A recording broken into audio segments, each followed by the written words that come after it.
Terima kasih Anda masih bersama kami. Bagi Anda yang baru saja bergabung, kami hadirkan kembali 3 berita utama hari ini. Ratusan rumah terendam banjir saat libur Natal di Kecamatan Tanjung Morawa. Perayaan Natal di Samosir, ribuan jemaat memenuhi gereja HKBP Bolon Pangururan. Libur Natal dan Tahun Baru, ribuan penumpang padat di Bandara Kuala Namu.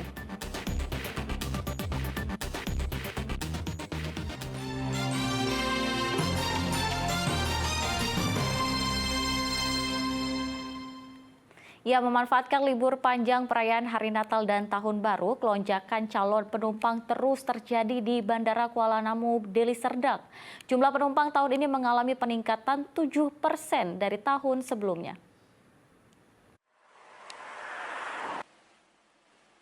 Dalam memanfaatkan libur Natal dan Tahun Baru, calon penumpang di Bandara Kuala Namu mengalami kelonjakan. Sebanyak 28.211 penumpang datang maupun berangkat mengalami kenaikan sebesar 7% dari tahun sebelumnya. Setiap penerbangan mengalami peningkatan. Tujuan Cangkareng meningkat 69%, Batam 9%, dan Pekanbaru 4%. Sementara untuk keberangkatan tujuan internasional Kuala Lumpur meningkat 42%, Pinang 31%, dan Singapura 12%. Untuk pergerakan penumpang di periode Natal dan Tahun Baru 2023 ke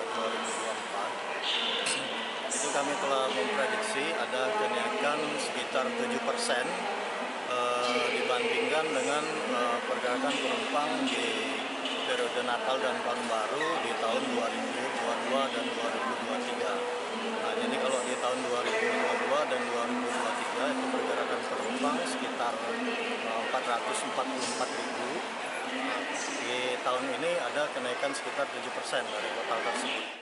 Petugas juga mendirikan posko pengamanan Natal dan Tahun Baru di bandara. Jika penumpang menemukan tindak kejahatan, bisa melakukan pengaduan.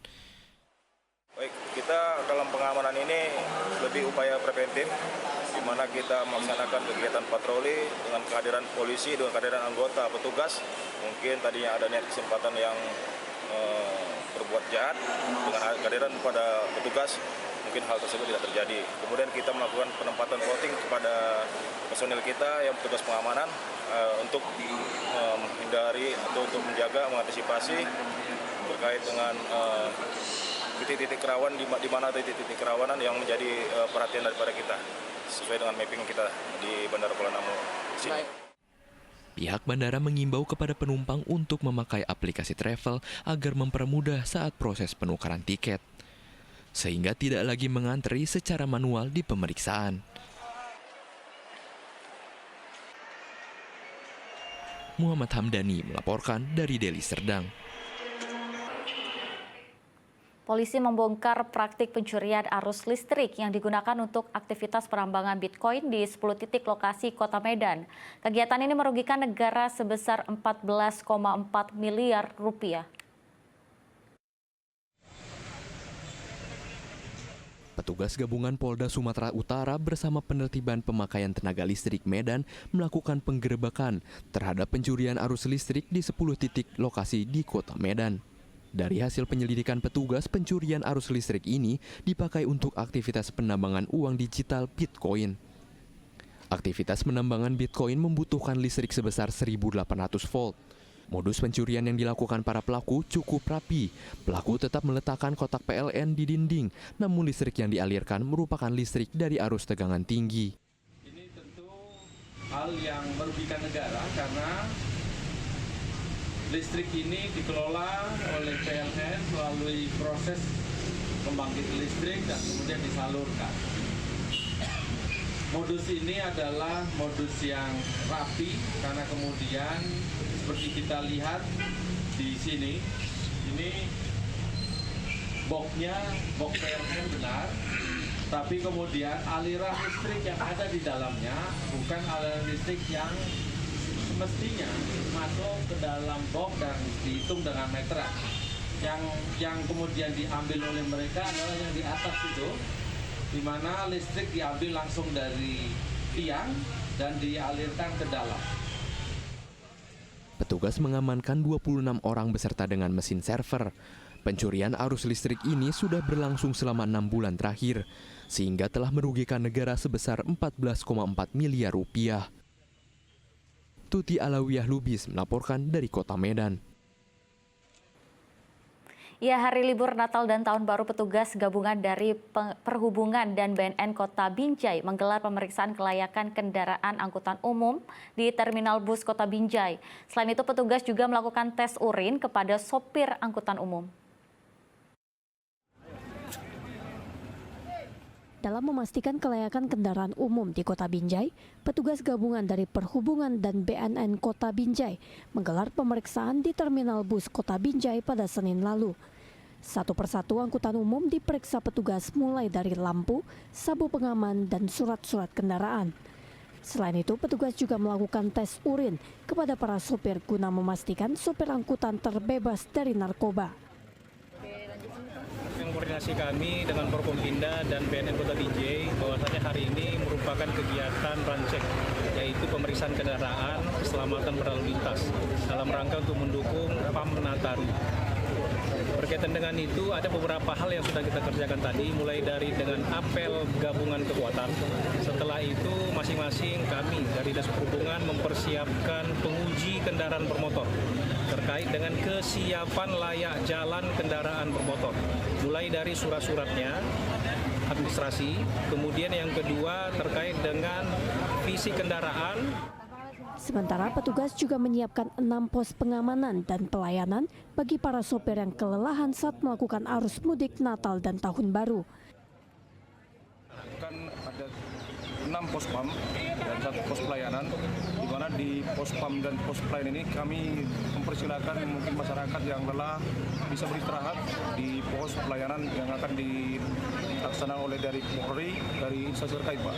Jadi silakan nanti pengemudi yang lelah bisa beristirahat di pos pelayanan maupun 6 pos PAM yang sudah kami siapkan. Ya.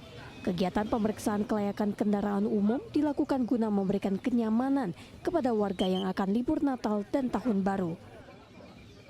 Muhammad Hamdani melaporkan dari Kota Binjai. Sementara itu, bertepatan dengan libur Natal, Kota Pematang Siantar punya wisata memacu adrenalin. Bagi Anda penikmat wisata air, tidak ada salahnya Anda mencoba keseruan di Sungai Bahbolon. Bagaimana sensasinya? Saya ajak Anda berarung jeram di Sungai Bahbolon.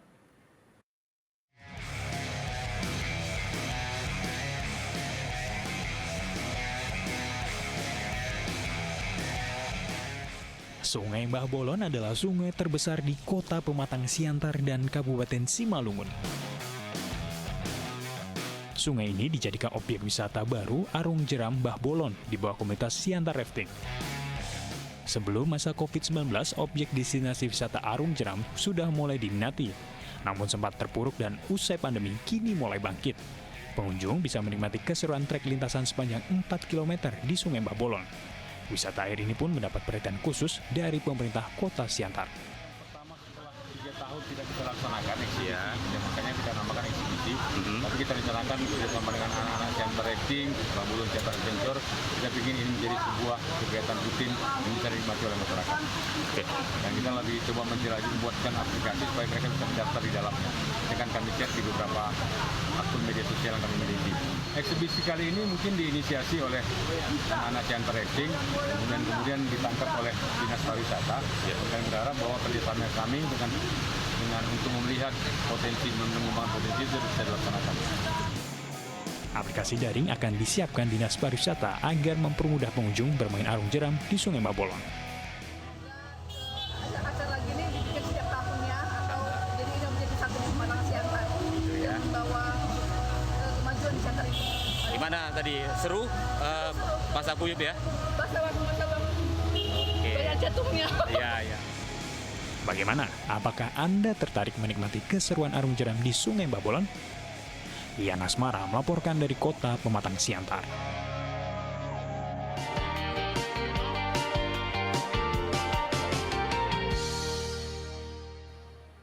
Ya, laporan tersebut mengakhiri berita Medan hari ini. Saya Teatrika Putri berterima kasih atas perhatian dan kebersamaan Anda. Selamat beraktivitas dan sampai jumpa.